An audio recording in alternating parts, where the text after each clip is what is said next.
We'd like to call together a work session for the Chandler City Council. And do we need to do roll call for this or just acknowledge those who are here? Yes? Let's do a roll call. That Please works. do. Okay. Mayor Hartke, Here. Vice Mayor Lopez, Here. Councilmember Stewart, Here. Councilmember McClymons, Here. Councilmember Wong, Yeah. Councilmember Rowe, Here. Councilmember Orlando. Here. We have a quorum. Thank you. Council, we've got a number of things that we need to make some decisions on relating to future council meetings and other things, but I'd like to make some comments first.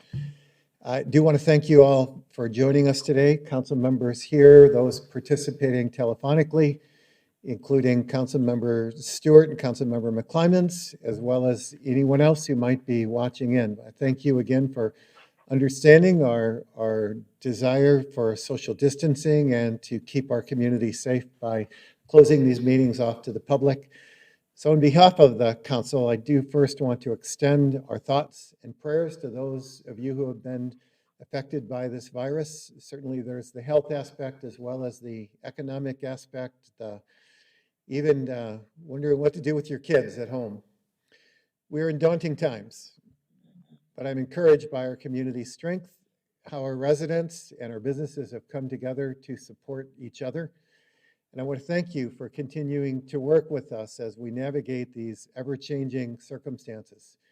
I've had several times where I've made tapings to release for my weekly Monday or a Friday, and we've had to retape them because information has changed because of executive orders or other things. So it's a very vibrant environment that we're in these days. We will continue to share updates with you as soon as we hear them. I do want to give a couple quick city updates before we get into our work session. With residents and employee safety in mind, in accordance with state executive orders, Chandler did close a number of city facilities, encouraging the use of online or phone services instead. These closures included the Chandler Center for the Arts, Chandler Museum and Vision Gallery, public libraries, recreational centers, pools and aquatic facilities, the senior center and park amenities, including playgrounds, bike parks, dog parks, basketball, tennis, pickleball courts, and the tennis courts. Chandler parks and open spaces will remain open, but we do ask that all of our users practice social distancing. I want to thank you, those that I've seen in our parks doing the same. We'll continue to find innovative ways to serve and connect with our community as circumstances evolve, and we believe that some of these new best practices will be carried over far past the COVID-19 circumstances as well. Our first responders have reported a 30% reduction in call volume since the stay-at-home orders were executed, which allowed them to allocate their resources to where they're needed most during the pandemic. And I want to thank and encourage our residents and businesses to continue to abide by state and CDC guidelines. Your adherence to these is making a big difference. I assure you that Chandler is still open for business. Our state is proactively working, our staff is proactively working with our local partners like the Chamber and SBA to create programs and connect businesses with resources that will help mitigate the hit to our local economy. So we're not starting from scratch to recover at the end of the crisis. We also acknowledge there's a lot of unknown in the arena out there too, in terms of how are these CARES funds coming our way. We are learning this as fast as everyone in our community is. We have launched the Shop Chandler platform on our business resource website to help promote the availability of services and job opportunities our businesses are currently offering. We've temporarily shifted the focus of our tech-based incubator innovations to now assist all businesses with their planning needs. And staff is working to provide flexibility in some of our codes. For example, we recently suspended all time limits on the use of temporary signs so our businesses can continue to promote themselves. Our team is here to support our existing businesses, however necessary, and also actively working with companies interested in Chandler to locate here in the future. And as our staff And our council continues to progress through the process for the city's 2020-2021 budget. I'm thankful for our years of fiscal responsibility that has allowed us the resources necessary to help fight the virus now and into the future. We will continue to be advocates for our community, champions of our community at the state and national levels for funding and resources, and we're here to help get through this pandemic together. So I want to thank you all as part of our community. Council, there's a couple items in particular that the city needs a direction from us. So I've got 4 in particular, and if there's any, we can discuss these and move on these, and if anything else, we can further that as well. First of all is a communication plan. I'd like to call up Matt Burdick to give an update on the communication plan for the next couple of weeks, or the next week. Absolutely. Thank you, Mayor. Thank you, Council. Just to give you an update of what we're working on for this next week or two. First off, we continue to focus on being a conduit of information. So you'll see us continue to reinforce the public health information that's being provided by the Centers for Disease Control and Prevention, Arizona Department of Health Services, and Maricopa County Department of Public Health, just to share all that information with our community. We're also sharing the executive orders and news that's being released by the governor's office. For calls and emails, we're continuing to monitor our constituent inquiries that come into the city, as well as our social media platforms, responding to questions, correcting misinformation where that we come across that. We have implemented a phone bank, and we've had folks within the city that are responding to those calls. We're going to continue to do that, monitor the calls that are coming in, and provide those folks with answers or connect them with resources to help them answer some of the questions that they have. We're also going to continue to communicate information regarding what the city is doing right now in relation to our response to COVID-19. And while we do that, we're also working to prepare for when we get to the point where the city is into the recovery phase of COVID-19. So we're reaching out to departments to understand what communication support they might need when we come to a point where facilities may start to reactivate or services may start to re-engage. So we're planning at this point and just anticipating what those needs might be. So we're just beginning those planning activities. In the next week or so, you're going to see information going out there. We've got several video segments that are going to be going out there talking about the ways that the city is working to mitigate impacts to residents, businesses, and employees. We're sharing stories about the ways that businesses, nonprofits, and people are responding to support the community during this public health emergency. You've probably seen a couple of segments that have been released recently, but there's more that's coming. And we're continuing to promote the availability of online services and resources. We also, that would include the ability for people with a number of our parks and recreation, library, and other cultural facilities being temporarily closed. We're producing videos that promote at-home virtual experiences and outdoor activities that residents can enjoy while adhering to the stay-home order from the governor.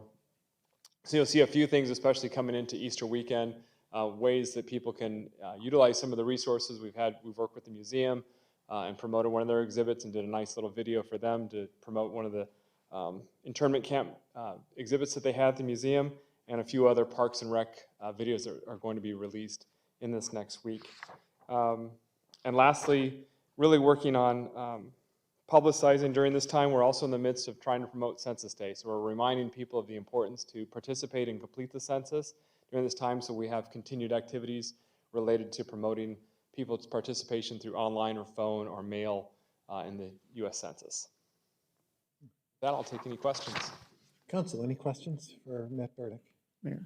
Councilmember Orlando. So the phone bank you mentioned, can you give that number publicly here so that we can Absolutely. make sure residents understand what they could call to get The further phone number information? to call, so a couple of resources that you can go to. First off, our website resource is chandleraz.gov/COVID-19, and the phone number to call is 480-782-2999. We staff that phone number Monday through Friday, 8 to 5, so if you have a question or need clarification of some information, you can call. We have a city staff that are answering that phone line Monday through Friday, 8 to 5. So another question, you know of any other city that's doing this?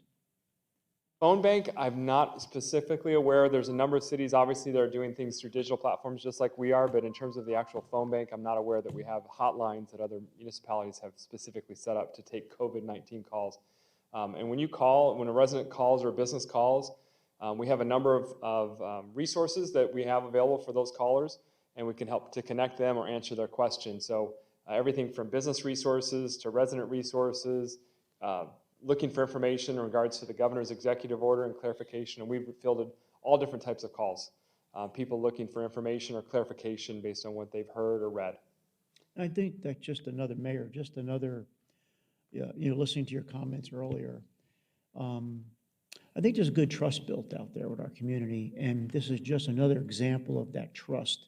You could call us, we'll get you some information, and, we'll try to get you connected to that service that you need right now. Again, I think that fulfills our trust, and I think that's going to be a key word to this whole cycle is how well they trust our local government to deliver those services and deliver the information that's necessary to help keep folks safe.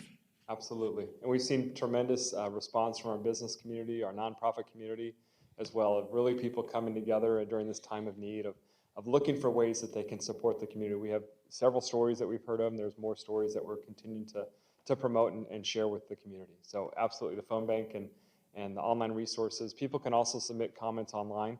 If they have a question, we also field those and respond to those inquiries as well. Excellent. Thank you, Mayor. Thank you. Any other questions or comments for Matt Burdick? All right, thank you. All right, thank you. Council, second direction piece that we need is during the month of May, as you recall, we have condensed our council meetings to 1 week, similar to what we do at the latter end of the year. So soon we will be having a Monday council meeting with a study session on a Thursday. We are approaching as you know, the budget session, and the city's looking for clarification for us for what do we do for May. At this point, I would recommend that we go to 2 sessions in May, so go to 2 separate weeks like we would normally do. I think we will find ourselves, that is both to accommodate just the business community. We might find ourselves otherwise doing some special council meetings. By doing this is a busy time, as well as the work of the business community, as well as just the budget meetings that we'll continue to have. So, Council, what is your pleasure? Mayor. Vice Mayor. Yeah, I would concur. I think that in order to accommodate, again, the uptick in activity, we want to go to the split meeting again. And then also for the budget consideration, it's, because I think we have our all-day budget meeting eventually coming up also that we would want to still hold. Because, again, the train is still going to be going down the tracks. We still need to keep the city operational and plan for next year, fiscal year. So I would concur. Councilmember Rowe. Yeah, I just want to concur, and I don't think I need to say a lot more than that. I think that's a good plan. Thank you. All right. Any other thoughts? Mayor, the only question I have we figured out if we can get more people on this line versus just 2? And I'm just thinking, just in case we have to go virtual or do something different. Mayor, council, in this room, only 2 lines are available for call-in. Okay. Do we have the ability in any of our other rooms to do a broadcast, or is this the only room that we're able to do that? I'm going to let Matt come up and talk to you about broadcasting. So, Mayor, Council, so in terms of broadcasting, obviously we need to broadcast this on one of our multiple communications platforms. This is the only room that we can broadcast on our cable channel and YouTube simultaneously, as well as our website. If we went to a route where I know our IT folks are working to look at the option of using more of a WebEx style conferencing, that is not yet in place. I would have to talk with him, but from last conversation I had with our CIO, it was probably about 3 to 4 weeks out before we could do that. So depending on the timing of that, if we were to move forward with that, we may or may not be able to be ready for those meetings in May to execute that, at least the first group of meetings in May, perhaps the last week, but we could look into that and get more information. But then if we did that, there would be an integration that would occur between WebEx and then broadcasting that meeting through YouTube. Again, I just think ahead, just in case. Again, we're not trying to fear anything, but just in case we really can't get here or there's some issues, we may have to broadcast but still have our meeting. So we'll continue to work with our IT folks, and we can provide an update through the city manager on the status of the ability to provide that WebEx style meeting. thank you. Thanks, Mayor. You bet. Councilmember Wong? Yeah, I would like to concur to your recommendation about the 2-week section. And also, is there possible that we can have our COVID report moved to Thursday too? Have our what reports? Just what we have been doing, our special meeting. Oh, in terms of executive exec meeting. sessions? Yes. Sure, I don't see why, in terms of rather than coming Wednesday, Yeah. is it just for this? Mhm. I'd certainly be fine with that. I think our charge was we wanted a regular communication of what's going on, and we picked Wednesday for no particular reason, quite honestly. So we could easily do it. Council, would you agree with that as well? Okay. Councilmember McClymans or Councilmember Stewart, any thought on the May meetings? I'm good with what you proposed, Mayor. Okay, I'm good. And then Councilmember Wong, as far as what he's suggesting that we do our Wednesday meetings on Thursday, either before or after our council meetings in May. Is that what you're suggesting? Yes. yes, I believe his suggestion is probably not just in May, but whenever we are doing a council week, that we go ahead and do this Wednesday meeting on that Thursday to correspond with the fact that we're already going to be meeting. Is that was correct, not just, so we'll do Wednesdays in other meetings until council that you feel that the information is not that dynamic that we need to meet weekly, or that the city manager can communicate this to us in other fashions. So at some point, we will also not continue to need to do this, but I think Mayor. over the next couple of weeks, we're still in this mode. Councilmember Stewart. Thank you, sir. I'm curious as to whether we can start opening up those e-sessions since there's been some relaxation on COVID reporting. If we can make those public instead of private. It would reduce some of the language and some of the information that is certainly shared there. So we would have to think how is that information released? If there is really, if it comes to the point to where the information is open, I would question, do we need the same protocol of meeting in general? But we can certainly make that decision weekly. Thank you. All right, so we're good for 2 meetings in May, and then also adjusting our exec session briefing to correspond on a Thursday. Next item are special events. So Kim Moyer is going to walk through a few of the events that the city has planned for the first part of May. Deposits are due soon, so council, we're looking for direction whether is there a time that we should further extend the closures of our parks and downtown events that normally people are making reservations for. Kim Moyer. Thank you, Mayor, Council. On March 13th, all special events held on city-owned property were canceled or postponed until April 30th due to the COVID-19 outbreak. For the month of May, we currently have 14 dates on the calendar, including city, DCCP, and producer-sponsored events, 4 of which were rescheduled from the cancellations in March and April. We do also have 2 May events that have already canceled on their own, and all of those events are on the dais before you. The City of Chandler hosts one of our signature events, Cinepark, a family movie night in the park on 3 consecutive Fridays, beginning on May 3rd or May 1st, which is just a little over 3 weeks from now. We are able to cancel and receive a refund on deposits up to April 17th. Anything after April 17th, should we need to cancel, we would just be without those funds. We also have our 4th of July Spectacular that requires a 50% deposit by May 15th, with smaller deposits that will start needing to be made in mid-April. Timing is also important for the other events as well, to the need to either promote or cancel the events and the ancillary rentals and costs that are associated with each of those events. So today, we're looking for direction on whether we should move forward with all of our May events or rather we should cancel. So Council, obviously, we've got, if the state has in place beyond April, a social distancing order from the governor that we would not want to host these events, but we're after the end of April, we enter ambiguity. So, Vice Mayor.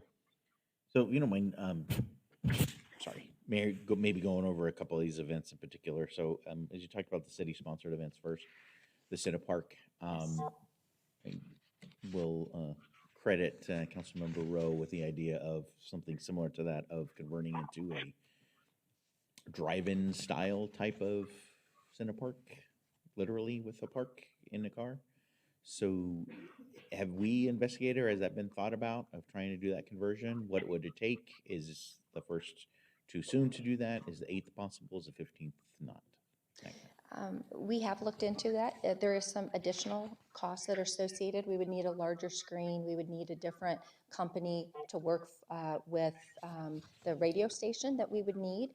But we do have all of that information, and that is something that we could look towards doing. It does limit how many people can come because the screen is only so large and we need to spread those cars accordingly, but that is something that we can look at. Yeah, I think that'd be a good idea if the first is not, if it's too quick to pivot to, and we eliminate the first, I'm good with that. But if we're able to at least have one event in May to do that, again, bringing the community together and get that community feel, even if it's a limited number, first come, first serve, and maybe it goes beyond that. That would be my recommendation. And then the other one that you talked about, the veterans event, it talks about a potential for a virtual event. Can you expound upon that, on what that virtual event would look like? I can. Because we are in flux, this is interesting times, we have been looking at ways that we can make this a virtual event. So if we are unable to bring the exhibit to Arizona, could they videotape that, and that would be available to all residents? And the speaker that we were going to have, if we could also have him do his presentation and be able to show that at a different time as well. So we are looking at that as an option as well.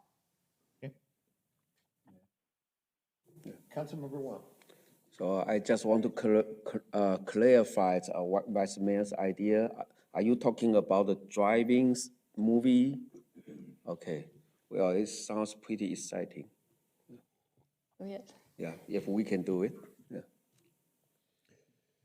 So Council, again, part of my dilemma is, in the month of May, currently we have EO closing farmers markets. So I'm not willing to open our farmers market if there is a statewide executive order that says keep them closed. So I don't know how to. I fear that if we decide, sure, open all these up, but there's still a state order that says no, that supersedes our decision power here, or it should. So it's the question is, do we wait and see? And at some of these we can't, do we just proactively shut things down at a level where we feel comfortable to sometime in May, the end of May? I mean, these are the decisions before us. Councilmember Orlando. Mayor, I'm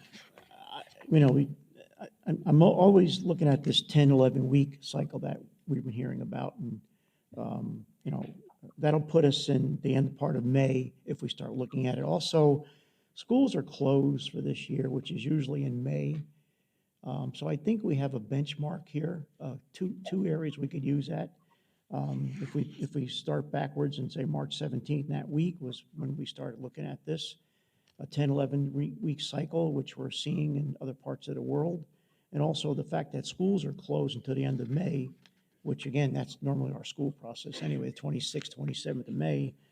I would feel more comfortable if we stuck and had May, just shut down May and see how things go from there. That's my logic on shutting these down, just keep in line with the school schedule. Mayor. Yeah, I think May unless it is a virtual event, I think May is a bust.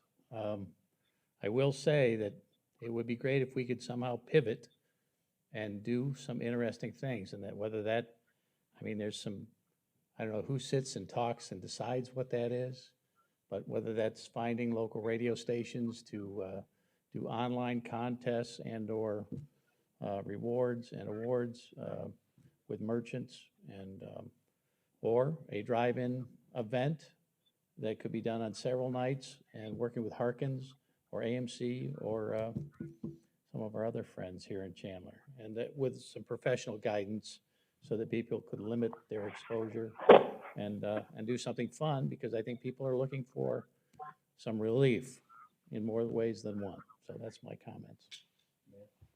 Councilmember Wong. So I want to entertain a little bit about the driving movie event. I think right now you arrange 3 times. I don't know if we have the resource to do it or not, but if we don't, maybe we can combine it into one. And I really think that would be very exciting. People with sitting in their car and watch, and we do have social distancing, and we also provide the entertainment. That could be a great hit for the community. So, I, yeah, so Mayor, I guess it depends how many people are there, because now we have to talk about opening up restrooms. You know, if it's a 2-hour movie, I mean, again, the logistics seem to be, I mean, I have no idea of being creative. That's not what I'm trying to say here. But I don't want the logistics to start getting convoluted where now we may not be able to do this. So bathrooms are closed, restrooms are closed. Okay, we can mark off 6 feet cars. How do you get speakers to the car? I mean, maybe you could do that remotely or wireless, that's fine. If you need several screens, we could do that. But again, I just don't want us getting 600 cars down there, and we just can't support 600 cars. And do we minimize it? You say only 100, the first 100 cars, or I don't know. I mean, so the logistics may be driving this. I'm okay, but I don't want the logistics to drive it. That's just my point. And again, I just believe we need to be on the, I said this before, council, and I don't mean to be, I'd rather err on the side of caution than be maligned on the side of under caution. So I will be happy to take that criticism, being overcautious. Well, Councilmember Mayor, Stewart? thank you. Yeah, I hate to, I don't want to draw a line in the sand on where we're going to open things up again. My position is that we're going to use data to make those determinations, and we're going to use direction from the Arizona Health Department. And if we want to do a drive-in movie, we'll figure that out when it comes. But I think we need to be using the best data that we can, and from was initiated last week and through the executive orders that relates to COVID-19, our public safety and our health, our fire department should get tremendously better data over the next few weeks that will give us an understanding of how we keep our community safe. So, Memorial Day is the 24th. Looking at the numbers comparative to the rest of the country, there are some serious things that we still need to be mindful of over the next few weeks. But we can't make decisions on 45 days from now based on the data that we have today. That's my take. So Kim, the question I've got for you is, are any of these more nimble than others? For example, the farmer's market. What is I realize they contract people who come here, and they just can't say we're open on Saturday. I mean, some people would come perhaps, and most people would not be able to, but what is the window that they usually need? How many weeks to make that successful? Mayor, great question, because several of these events do dictate, it's time sensitive, particularly the producer events. Anything that has to do with alcohol, it has to come before council. We have, there's restrooms, there's fencing, there's, we're talking about a time when there's up to 1,500 people that may be at any one of these events. So for the produced events, even down to the Donut Judge Me event, where they're looking at 2,500 to 3,000 people running, there are a considerable amount of people. There are a few that are a little less intensive, such as the farmers market. but we are still talking about approximately 500 people that come on any given Saturday. I guess my question is more so, I understand the numbers, which is good to know, but can a farmer's market pivot on a 2-week notice as opposed to everything else that comes into the liquor license and timeline? Mayor, I think the farmer's market, we definitely could, probably a 2 to 3 week window. I think there is some more flexibility in that one. When we were talking about the Center Park, the Friday Night Live is a little more intensive. In any of the producer events, it would be a little bit more difficult. So out of all of the events that we mentioned, the most flexible would be the farmer's market. Yeah. And we most certainly can talk to the DCCP and see what their wishes would be as well. And anyone who is requiring a liquor permit and everything else, I mean, they're probably right at the wire. It's not even next week. It's now if they're going to be able to pull that off. And seemingly at this point, we can't say yes to them because we don't know if the state executive orders or where the curve of this is going to be in the spread. So to that point, I got a question on that, Mayor. Vice Mayor. So going on the farmer's market, again, I think that, again, since that's a DCP and the Friday Night Live, that's really, I think, in discussion with the DCCP about postponing that further. Again, like we mentioned, I can see at the end of May, again, just the nature of that, the interaction level, that even if we do start opening things up in May, and we all being pretty realistic, that it's not going to be 100% open, right? So there's going to still be some issues, just the nature of that market, you're going to have close-knit crowds. So I think the DCCP should be willing, or going back to them and saying that it's not going to be really practical. Friday Night Live, I don't know how spread out you're able to maintain it and grid it out, but again, that just also similar to me seems that since it's a concert venue, that it'd be pretty risky for the to try to move forward on that. And as for the producer events, I'm kind of split on that because it would be their risk if they were to move forward and the governor were to edict again still the closure, or again for whatever reason, parks and amenities and all of that would not be able to happen. That would be a risk they would take on. I mean, we could still release permits and alcohol permits and entertainment permits, but if the venues in the parks are not opened to any of those special events, they're closed, right? So would that be a risk on the producer? I mean, at this point?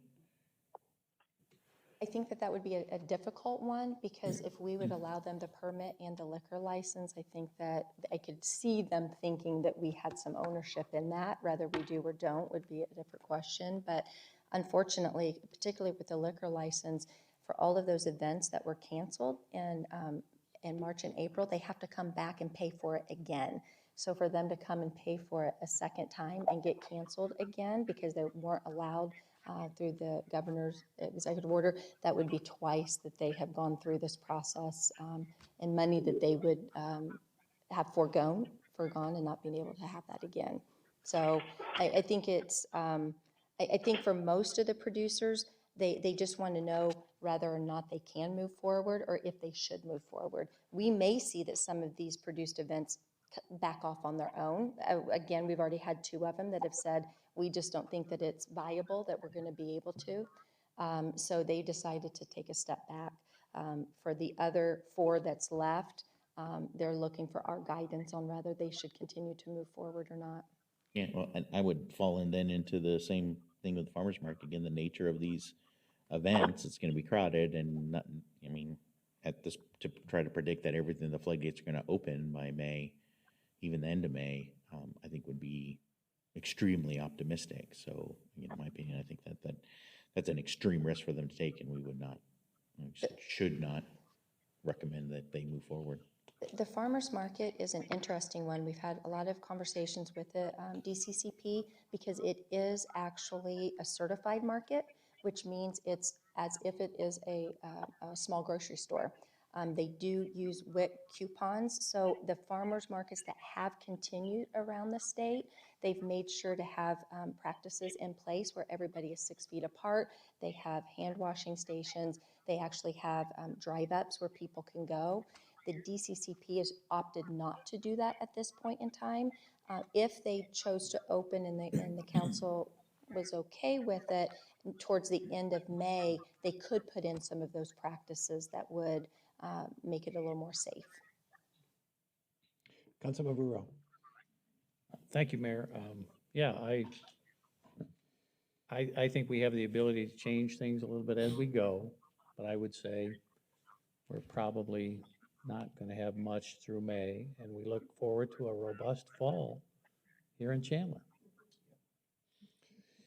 And Council, I do know there have been times where we've made exceptions in terms of meeting for special council meetings, or if someone was unable on their part or whatever, to get a liquor license. And if for whatever reason that beyond this decision, we were able to dial back and get information rather than picking a date, May 1st, May 15th, I'd certainly be willing to call a special meeting in order that we could be very agile and nimble on our part to accommodate liquor licenses for whatever that means. And so if that was ever an option in play, that we were seeing dramatic motion that statewide EOs in terms of gatherings were released or were altered to where that any of these farmers markets or others could accommodate these, I would certainly be willing to entertain us returning to normalcy, whatever that means. So, Mayor, again, being flexible, I have no problem with that. I think we're agreeing to all that, but some of these events that were canceled in March and April, particularly the runners, have not been reimbursed. And some of the event license, these sponsors are not being good. They have been practicing good behavior in giving the money back to people. So I'm a little reluctant to say, okay, the one on the 30th, we'll okay you, but I don't know, and we'll get you a special liquor license, and then boom, we have to shut them down. Or whomever shuts them down. Again, I don't have full confidence that they're being good corporate citizens as well. And we've seen a lot of social media on that. I've had relatives that have been not getting their money back as well. So it goes both ways here too. I don't want to be setting, again, my point is this, I don't want to set expectations. I truly believe, again, I'm going to take a hard line on this, Mayor. I truly believe we need to shut this down to the May. That's when the schools are shut down till. If there's a good reason to shut down schools, why is not a good reason to shut down the Hanukkah or the Donut Judge Me 5K? It's still people coming into an area, still potential violating our 6 feet. There is no sanitary, we have no sanitary stations there to be open in downtown. I'm of the opinion that we need to send a strong message today that, look, we empathize, we sympathize, however, we want to shut these things down. That's my, and I'll be honest with you, Mayor, if we get liquor license that's coming in here, I'll be voting no, because I don't want to send a false sense of security to these people and potentially have people down the line not get reimbursed their funding, tickets they purchase and things like that. yeah, I think you're talking apples and oranges from where I'm coming from with this about it. I understand what you're saying, relate if people are not being refunded, but my discussion about liquor licenses, if indeed that these events can happen and they're able to be more nimble, because I honestly don't have a problem with closing things down through May now, but if our community or state changes their standards rapidly and we can make decisions that can open things up in May, then that's what I'm for. And I understand, and I got that, and I understand that, and believe me, I picked that up. But again, I just think, I don't want to send false hope to these guys as well. Things do change, great, then we're flexible and we'll call in and make our decisions. But I agree with Councilmember Rowe, see you in the fall. Okay. Council, any further? So at this point, I am hearing Councilmember Stewart and McClymans, would you care to chime in on this? Mayor? Go ahead, Councilmember McClymans. Yeah, just echoing a lot of what I've heard.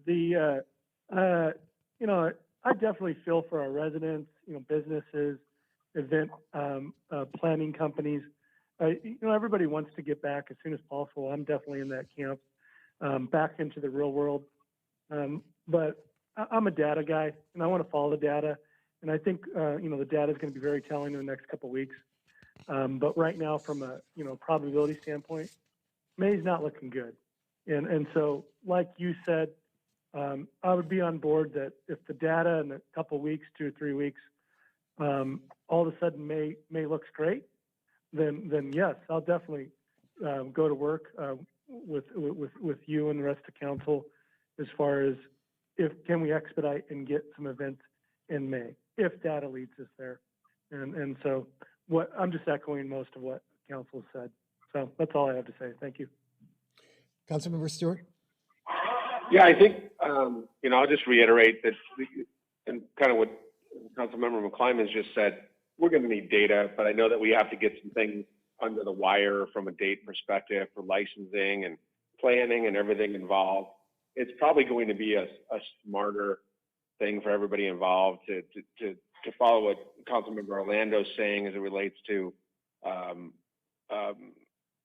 you know, letting them know now that, you know, you don't want to put things, but if something changes, I want to have the ability to come back and say, hey, you know what, you know, the governor's rescinded the order. We're opening dog park backs out, and we start letting the rope out a little bit, just like we're planning for our future in the business community. We're planning for this, you know, this big party that's going to happen. I think we need to have a little bit of that hope in the community. I don't think it sets a false expectation to say, hey, you know what, if we can plan for something, you know, after May, that's great. But in the meantime, we really need to be resting on data and reviewing that so that if we do need to make a change, we can. So Council, if I could summarize what I think I hear most of you saying is that at this point, we believe that we should let all of those who are planning May events that currently we will not be opening up for them. If things dramatically change because of data or governor's orders or just the evidence says that this threat is tanking, at least for the summer, as weather warms up, then we're open to revisit these. That would, depending on what social distancing and crowds controls are needed. Is that a good assessment? Okay. Thank you, Kim. Council, one more is just facilities. City Manager? Thank you, Mayor, Council. First of all, I just want to say on behalf of the employees, you know, morale is doing really well across the organization. Everybody does realize, though, that I think we're moving into probably the 2 toughest weeks that we've had so far. And what does that going to look like? And a number of our facilities are already closed.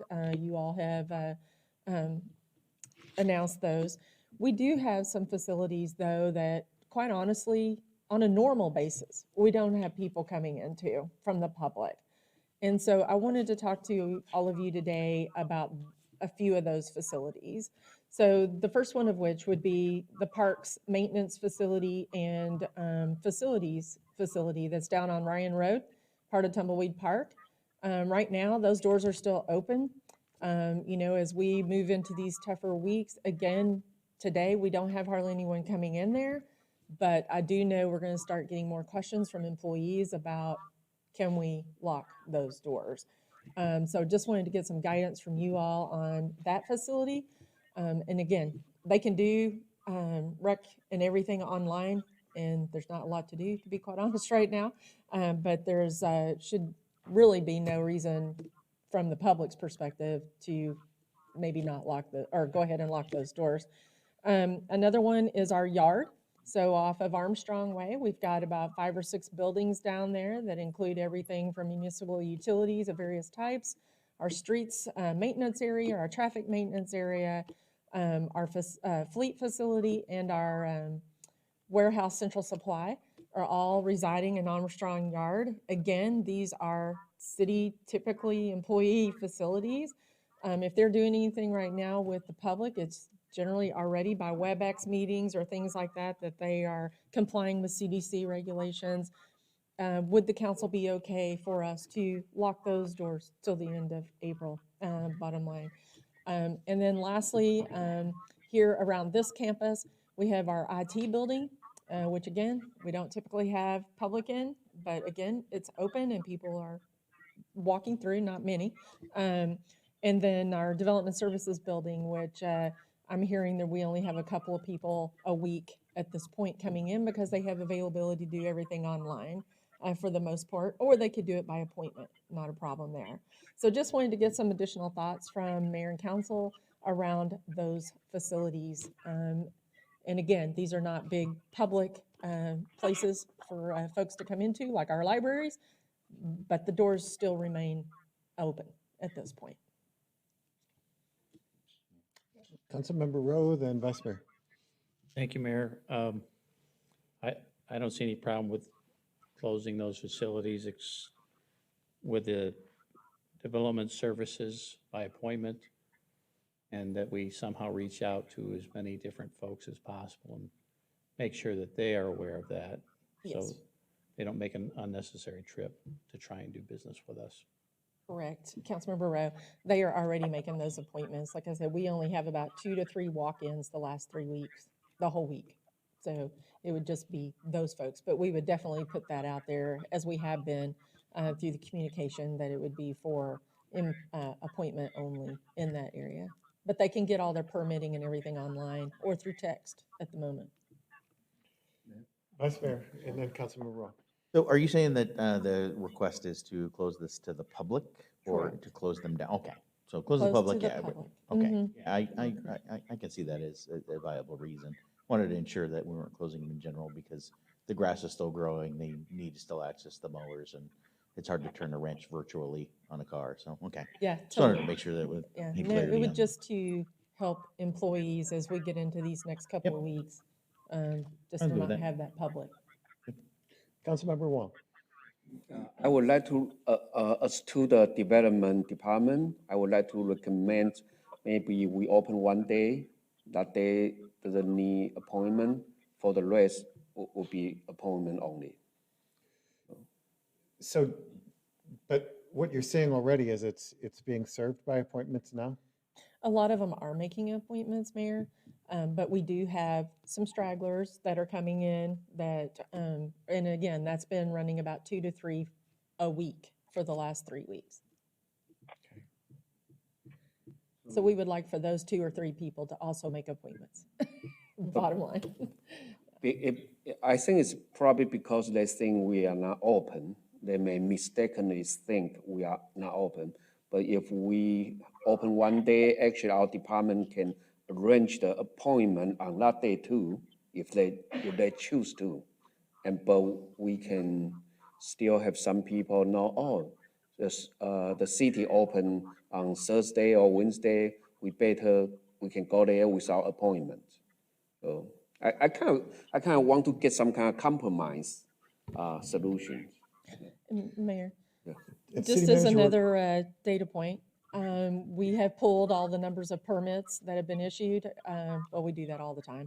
But if you look at January, February, March, March was actually one of our highest permits issued month, and most of those have been done online. So what you're saying to Councilmember Huang is it really would not be an inconvenience? And if we had good notification of how people could make appointments who might walk up, it's not going to be a hardship? You are correct. Okay. Yeah. Did I hear somebody online? Councilmember Stewart? Not, okay. No, I'm good. All right, Vice Mayor. Yeah, I think closing it down doesn't sound like there's that volume versus risk payoff. It sounds very positive, so I think closing it down fully. And I'm assuming though, when people do make appointments, we make sure they're aware that that can also be done online. They don't have to necessarily come in. So the appointment may just be a talk on the call and doing a WebEx, like I said, and a transfer of files. So they don't even have to come to the office for that. I'm assuming we're making those efforts available to Definitely. the customers too, to make sure that, again, limiting that face-to-face. Correct. So I'm good for closing it down all the way. I'm too. We're talking through the end of April at this point, and then to be revisited, or what's the conversation with that and all the rest of our buildings? Yeah, so at this point, Mayor, I would only recommend through the end of April, like everything else. And then Okay. we're going to be talking here in the next couple of weeks, as you all have pointed out today, as we know more and what's going on in our community in the next couple of weeks. We'll have the discussion about all of our facilities. Yeah. Sorry, Councilmember Wong, I'm leaning with Vice Mayor on this one, so, yeah, Just a recommendation. sure. Any other comments or on this? Okay, so yes. Okay, thank you. Anything Employees else, City appreciate Manager? it. Pardon? Anything else? I don't have anything else for this work session, Mayor, but thank you and council for all your support and the support of the employees and the work you're doing to protect the public. It's been really good. Thank you. Thank you. Council, I'll allow if anyone would like to make any comments before we close. Vice Mayor? Thank you, Mayor. Yeah, just to thank you and reiterate to all the staff, our first responders, the communications group, everybody is just, there's a lot of work going out there, and this crisis, hit us all kind of fast and furious, and the staff responded to it exorbitant well, getting everybody moved online, getting our capacities increased. It's been backbreaking work. I know that over the last few weeks prior. So I know we're waiting for the storm to come. So I want to make sure that those out there that have burned in both ends of the candle, extinguish one side, take a nap, and revigorate before the storm does come. So, thank you. Councilmember Wong? I'm okay, thank you. Councilmember Rowe? Councilmember Orlando? All right, Councilmember McClymons? I'm good, Mayor. Thank you. Councilmember Stewart? I'm good. Thank you for your comments at opening today. I appreciate that. Okay.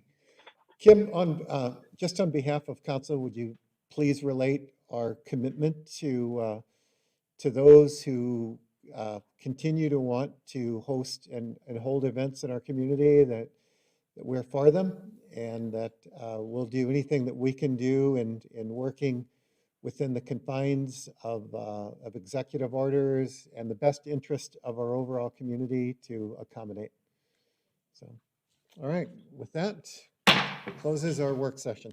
Thank you, council. Thank you, staff. Thank you.